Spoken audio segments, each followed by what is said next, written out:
So there, over there, it's Playa Genovesa, but the path is a bit too long for this morning.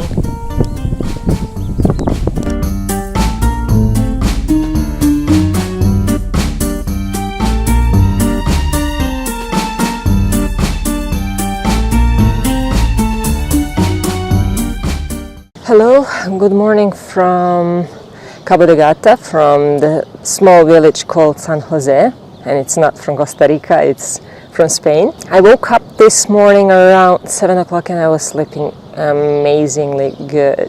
Finally, with my mattress, I can sleep very good. The day's route is probably going to be very short because this whole area is full of the mountains. So my muscles are already a bit tired from yesterday, and I think I will do about like 25 kilometers up to Isla de Morete. I hope I pronounced that right.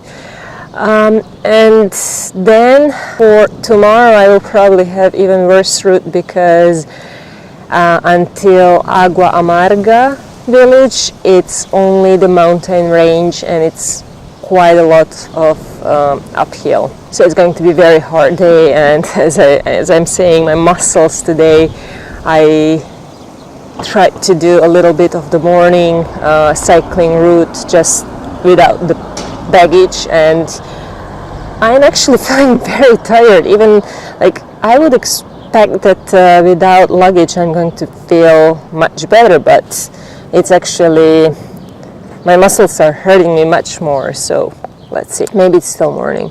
First thing in the morning when I wake up, it's usually going directly to the internet and searching for the possible accommodation so that I can know and I can have like a list where I know, like the list of the places where I can go to sleep.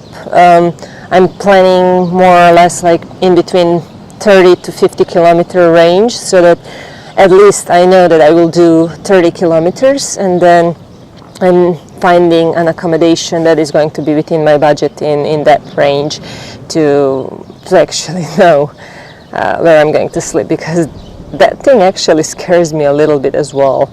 I mean, I know that a lot of cyclists do a lot of wild camping. I'm still not sure if I'm ready for it, but I'm building up my confidence, and here, especially in Andalusia, and if you are in the Parque Natural, you are not allowed to camp, the wild camp. Yeah, and then food, of course. After that, when you find a shelter, you want to eat, because you need to eat. So first thing is always asking on the reception, where can I go to search for food? Or I get a lot of stocks like I did for Cabo de Gata Park. I have a lot of food stocks, so I'm not so worried about the food at this moment.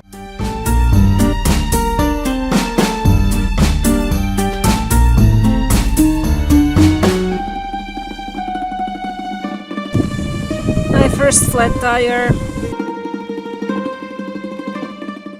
Okay, so what is the worst thing that can happen when you are practically in the middle of nowhere?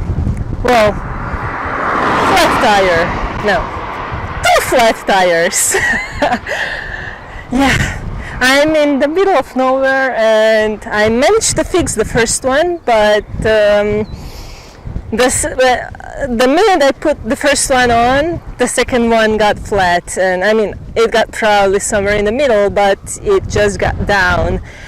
And now I'm on my way to the camping site. There was a nice gentleman that actually helped me to see what is wrong with the second one, and we didn't manage to find the hole, so I guess I will have to camp in the next site, and I will have to try to find it by myself once when I get everything down and try to fix everything down. But at least I managed to fix the first tire. That's a positive thing.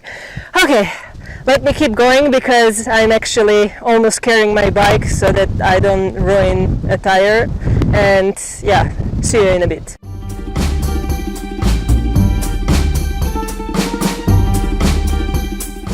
I finally finished fixing my tires.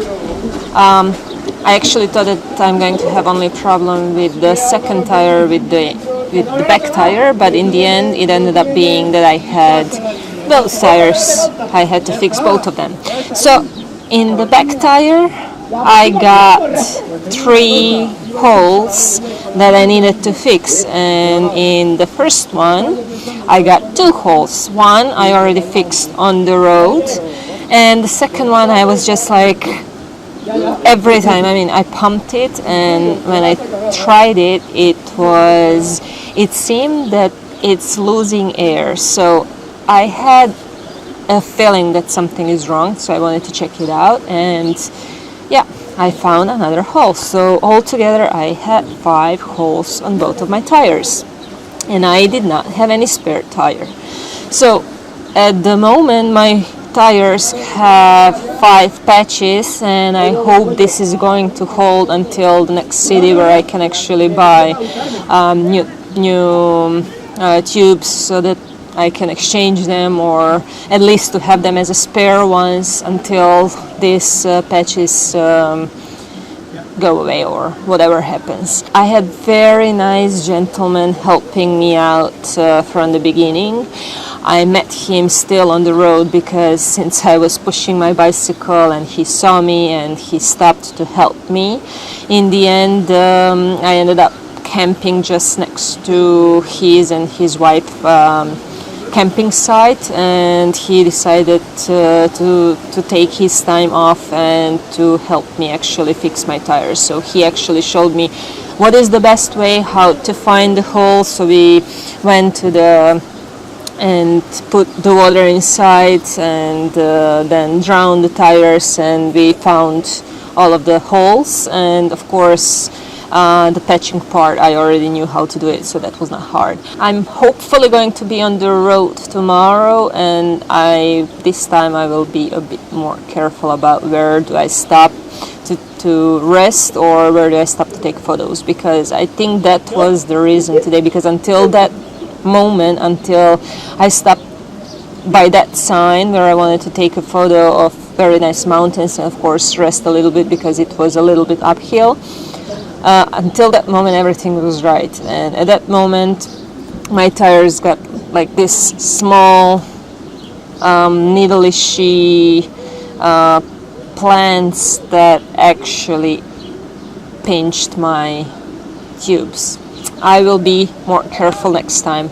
So far I have been very careful about broken glass, about all this kind of stuff on the road, but yeah, who would say that actually the plant can hurt your tires?